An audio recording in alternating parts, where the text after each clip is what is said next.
One was an elderly woman from a village that was just across the lagoon from us. And she was with us, I'd say about 3 or 4 days. She was in congestive heart failure, and there was actually nothing more that we could do for her. And so we told the person that had come with her that we would not be able to take care of her anymore. And what happened was it took probably about a couple of hours to get her ready to go back to her village to where she would eventually die. The whole village came, and we didn't know it until we walked outside. The whole village was there, all the canoes were there, and they escorted her back to the village. So yeah, it was beautiful. Another time there was a young woman, it was the middle of the night, and we were asked to go out and pick her up. And what they told us was that she was short of breath. Well, I looked at Kathleen, we were having dinner, and I said, I don't think she's short of breath. I think she's going to have a baby.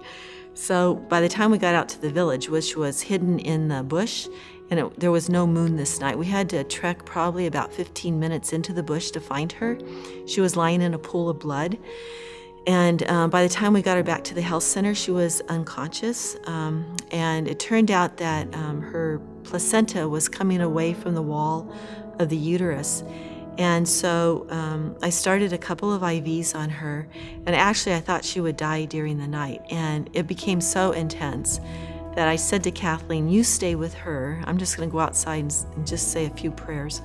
And when I opened the door, the whole village was there, lined up along the veranda and down below, and they just in total silence waiting to see whether or not she would make it. And then at 6 a.m., Kathleen went to the radio to SOS, medical emergency, but there was nobody there. And she came back, and then she asked me, I asked her to wait with her, and then I would go and see if I could get somebody up on the radio. And she says, oh, you can't do that. There's nobody on out there. Because usually they didn't come on the radio till about 7:30, and then they made rounds of all the islands to see if anybody needed a plane to evacuate somebody out. And I went back to the radio and I said, Mayday, Mayday, medical emergency, is anybody out there? And all of a sudden this guy's voice, I don't know if he was from Australia or New Zealand, he comes on to the wire and he goes, yes, I'm here, who are you? And so I told him where I was, and he was in another state. And so he told me that he had just been talking with somebody in our state, but on Bougainville, and he'd see if he was still on the radio. And so he radioed him, and sure enough, he was on the radio. And I told him that we needed blood, and we needed a plane, and we needed to get this young woman out of there because she was going to hemorrhage to death. I don't know if it was so much harrowing, it was a matter of being able to find it. At least this is what the pilots told me, because what they would do is they'd take off from, when they left Buka, when they got to the northern tip of Buka, there was a plantation, and then they would fly 30 minutes north, and if they found the island, then that would be fine, but if they couldn't see it, then they'd turn around and go back. And so whenever there was a medical emergency, you just prayed that, the weather was good and there weren't any clouds, because they had difficulty finding it, because it's flat with the ocean. Anyway, a plane was sent up, and they were going to send a plane. It would arrive at 9. They would have blood, and they would have a nurse.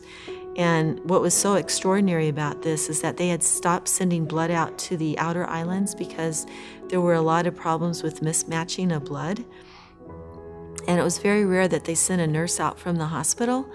And anyway, the plane arrived, and we sent this young girl out. And when she arrived at the airport, the ambulance was waiting, and they took her directly to the OR. The baby probably had been dead for probably a month.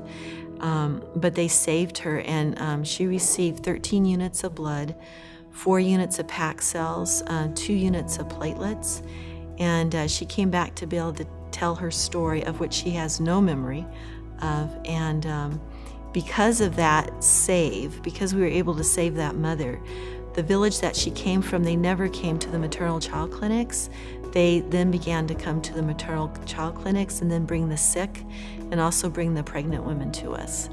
So it was a miracle case.